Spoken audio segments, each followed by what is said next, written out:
What's good, Panther Nation? It's your boy Myron McRae, a.k.a. Tornado McRae, across the skyways of the internet, here with another episode of Panther Pride TV, your one-stop shop for all your Panther notifications and your Panther obligations, and happy Monday to all of y'all. Hope you were doing good. Hope everything's going smooth for you. Hope everything is just going a little bit more copacetic than the week before. You might have crashed out last week, but you made it to this week. You might have been sick last week, but you made it to this week. Honestly, you might have just been stressed out and you found a way to pay your bills and now you're here this week. So, congrats to you on if that was your situation and everybody else in between, because you know what, man, it's the holidays. Stuff gets stressful. Stuff gets very stressful. But guys, we got gifted a little gift yesterday from the New Orleans Saints. I told you. Hey.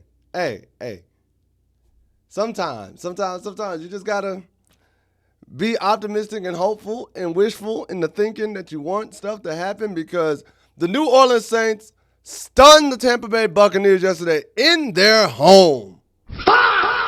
Yes, sir. The Saints beat the Bucs 24-20 yesterday down in Tampa. It was a rainy, dreary, honestly abysmal looking, like weather-wise, first half, but the Saints were able to pull it out. And hey, say what you want, bro. The fact that they were able to get that win says a lot. And right now, as it stands, we are currently tied atop the NFC South. I've been telling you, man. Hey, it was possible. It was possible. I've been saying it from the beginning of the season. It was possible for us to contend for the NFC South. There's a good amount of people who said I was just blowing smoke and I didn't know about this team and that there was no way we were going to be competing for a top 5 pick in the draft. But now look at it. We're tied. Both of us are 7-6. We got New Orleans this week, Tampa Bay next week, Seattle the week after that, Tampa Bay the week after that. Tampa Bay has Atlanta this week, us, Miami, then us again. And yes, us beating Tampa Bay is crucial. It is very crucial. Like, I would love for us just to be Tampa Bay both times and not even worry about it. However,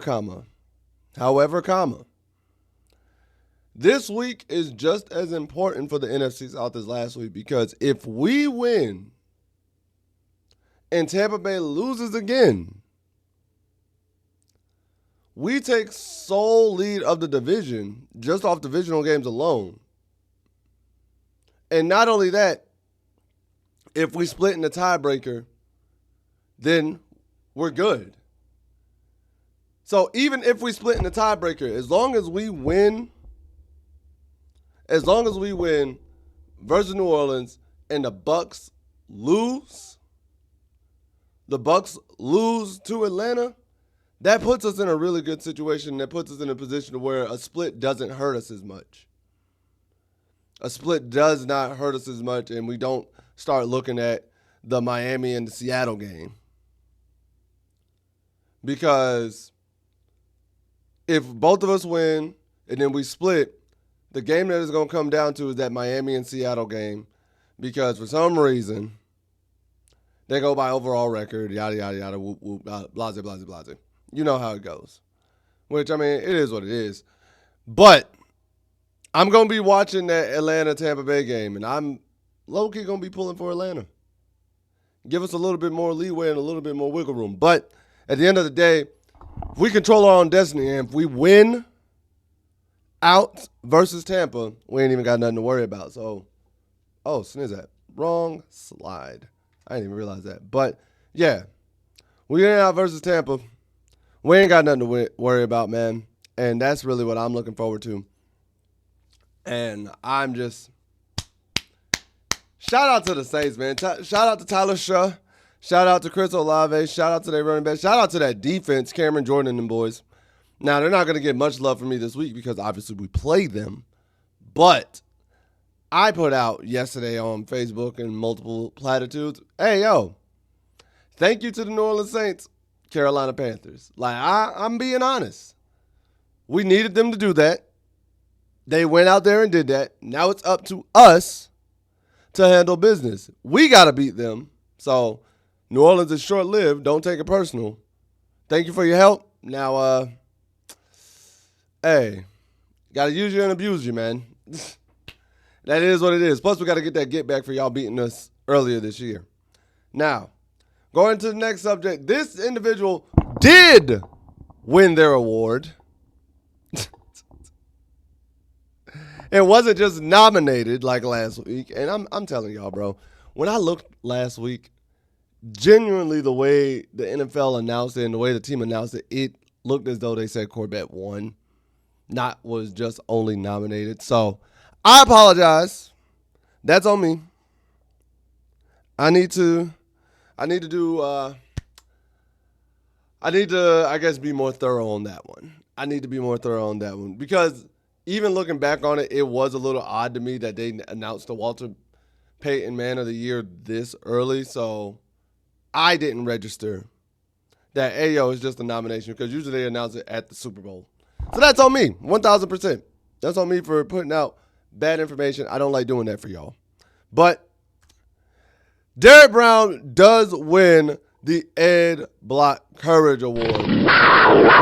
So definitely want to give credit to Derrick Brown winning the Ed Block Courage Award, which goes to any Carolina Panther player that the team, because it's voted on by their teammates, and they give it to a member who is a role model of inspiration, sportsmanship, and courage. And obviously, that is Derrick Brown to a T. Never in doubt, never a question about it. So I love that for him. And I'm happy that Derrick Brown has been given that award by the team. And next, hey guys, so the NFL and the NFLPA have agreed to a new surface policy, actually. And I'm bringing this up because early in the year we talked about bad services, how services are playing into a lot of injuries, so on and so forth. So to me, this was really interesting news, and this just came out, I want to say, as of this past week. And here's the situation at hand. Where'd it go? Here we go. So the NFL and the NFL Players Association have agreed to a new model for selecting playing services in stadiums. One that will require teams to choose from an approved set of metrics and styles for both natural and synthetic fields. The policy will apply to any teams that plan to replace their services for the 2026 season. By the 2028 season, all stadiums will be required to have approved fields. This policy isn't likely to change the timing of most stadium field replacements, as most artificial playing surfaces are replaced every 2 or 3 years, and natural grass fields can be replaced multiple times per season. And a representative from the NFL Players Association had to say this about the policy change. He says, while our members have been clear about their overwhelming preference for high-quality natural grass surfaces, we're encouraged that their demands for more consistent and safer fields across the board are taking a step in the right direction. We look forward to continuing this work with the NFL on behalf of our player members. So, whole lot of words. What does that mean? It means that the NFL is going to start treating the fields the way they treat their helmets. There are going to be certain approved fields that you can select from, whether you have a turf field or a grass field. And the NFL is going to make sure these are approved. You can't have any fields that are not approved by the NFL by the 2028 season. So the advantage that some fields have had, for example, Soldier Field in Chicago, you're not like, because that field's known to be bad. I want to say the Washington Commanders field was known to be bad for a long time. The Meadowlands for the Jets and the Giants, I think that's going to get changed up for sure. And you're just having a number of these fields that have an advantage because the players who play on them all the time know it. Whereas if you don't play on this field but once every 2 years, you're out here just slipping and sliding, gliding, vibing, all that, tearing ACLs and Achilles and all this and that and the third. So I'm for it. I do think that fields are causing a lot more injuries than they should be. I am with the NFL players, I do like a more natural grass field than I do a turf field. Turf field is cool. Don't get it twisted. But turf field is not as forgiving as grass. Turf field is actually more dangerous, in my opinion, than grass when wet. And sometimes you can get caught. It can be too good even when dry. Like, turf fields can cause a lot more issues than they are led to believe. They're cool in concept. I remember the first time playing on a turf field, I was like, oh, this is dope. This really is dope. But there's just too many things when it comes to playing on a turf field. So I'm all for it. I like the policy change, and I like the way they're going about it. They're like, hey, we just got to make sure your fields are approved and so on and so forth, especially when a lot of players are saying they want to go back to more natural grass fields. Now, do I think grass is always the best? No, especially if your grass field is essentially a dirt field. Absolutely not. Absolutely not. Like, if your field is more dirt than grass, yeah, you need to replace that with turf. Get that out of here. Get that out of here. We're not doing that. But that's all I had to say about that, guys. And then for today's Panther freeze frame of the day, I got to give it to him. Shout out to Tyler Shaw and New Orleans Saints. I got to give him for the Panther freeze frame of the day, man, for what they were able to do yesterday and just putting our Panthers in this position to win. I can't thank them enough. But like I said, we got to use them and abuse them and move on to the next week. Thank you, but now time to move. And now, guys, it's time for your favorite segment. Time for Panther Nation to speak their truth. And that's why I read your comments on the last video and see what you lovely guys, gals, and theys, thems, and everything in between had to say, bro. And first comment comes from Johnny Dillingham F6C9U. My man says, the most likely of Tampa Bay losing to New Orleans is 0 to 100. I would love for the Saints to pull off a stunner, but I, and I mean me, don't see it. Hey, Johnny, you see it now? You want my glasses? You see the vision? You see the vision? I try to, hey, listen, it's all good, man. I know a lot of people were doubting it, but like I said, I was very hopeful, and I went with the optimistic route. Realistically, if you were a betting person, I'm pretty sure most people didn't take that bet, but I was like, you know what? I think they can do it. They beat us. They beat us, so anybody can be beaten in the NFC South, and we're tied for top of the division. So, hey, it happens. Like I said, man, sometimes you just got to have a little faith or just speak something into existence. Just speak it into existence a little bit. Next comes from CL-QJ6TB. And this is talking about Austin Corbett last week. He says, he was nominated by his teammates. He didn't win it. Laughing emoji. Like I said, man, I'm sorry.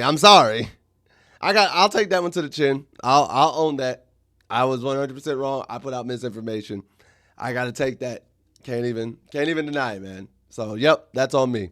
That is 100% on me. Y'all right. And then third comes from Tweezy G803. My man says, I live in Sumter, South Carolina, bro. Much love to you. Hey, shout out to Merck City, man.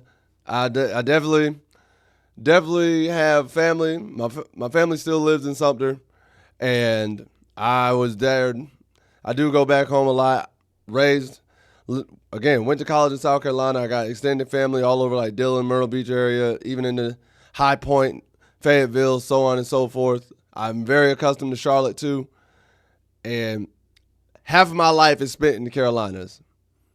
The other half was overseas. The other half was in Alaska, and then another third was overseas. So hey, I'm all over the place, man. I am all over the place. But guys, what is it? There we go. That's all I have for today's episode. If you enjoyed this video, please make sure to like, share, subscribe, and hit that notification bell at the bottom so you can always be notified of when these videos are dropping. Next, comment below. Let me know. 1, what are your thoughts now that we're tied at the top of the division? How you feeling? 2, how you feel about Derrick Brown winning the Ed Block Courage Award for the team. And 3, what are your thoughts on this new NFL field policy? Do you agree with it? Do you not agree with it? Do you think that the NFL should take it a different route instead of making approved fields? Like they should just say, hey, these are just the requirements, but you can have it designed any way you want. Let me know in the comment section below, because at the end of the day, y'all know the deal. What do I know? I'm just a skinny brother with 2 tats. Peace. Much love to all your Panther Nation. Take care. Later days. And as always, keep pounding. I'll see y'all next time.